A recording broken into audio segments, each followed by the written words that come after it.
मेरे प्रिय, सुबह तुम जैसे ही सोकर उठे मैं तुम्हारे बिस्तर के पास ही खड़ा था। मुझे लगा कि तुम मुझसे कुछ बात करोगे। तुम कल या पिछले हफ्ते हुई किसी बात या घटना के लिए मुझे धन्यवाद कहोगे, लेकिन तुम फटाफट चाय पीकर तैयार होने चले गए और मेरी तरफ देखा भी नहीं।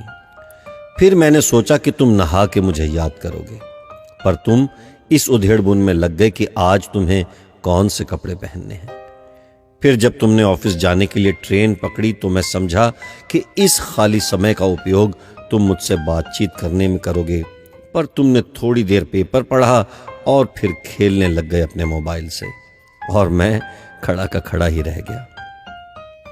मैं तुम्हें बताना चाहता था कि दिन का कुछ हिस्सा मेरे साथ बिताकर तो देखो, तुम्हारे काम और भी अच्छी तरह से होने लगेंगे, लेकिन तुमने मुझसे बात ही नहीं की। एक मौका ऐसा भी आया कि जब तुम बिल्कुल खाली थे और कुर्सी पर पूरे 15 मिनट यूं ही बैठे रहे, लेकिन तब भी तुम्हें मेरा ख्याल नहीं आया।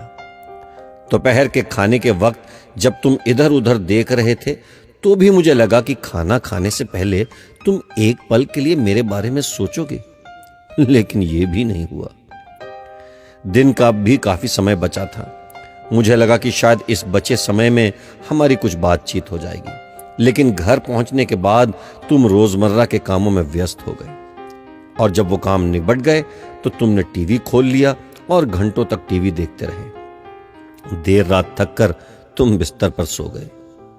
मेरा बड़ा मन था कि मैं भी तुम्हारी दिनचर्या का हिस्सा बनूं, कुछ वक्त तुम्हारे साथ बिताऊं, तुम्हारी कुछ सुनूं, तुम्हें कुछ सुनाऊं, कुछ मार्गदर्शन करूं तुम्हारा, ताकि तुम्हें समझ आए कि तुम किस लिए इस धरती पर आए हो और किन कामों में उलझ गए हो।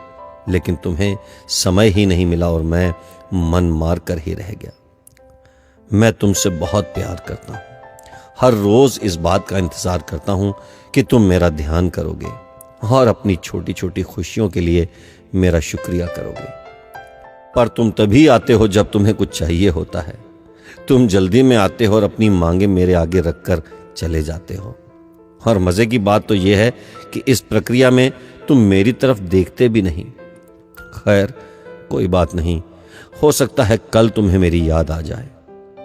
ऐसा मुझे विश्वास है और मुझे तुमसे प्यार है।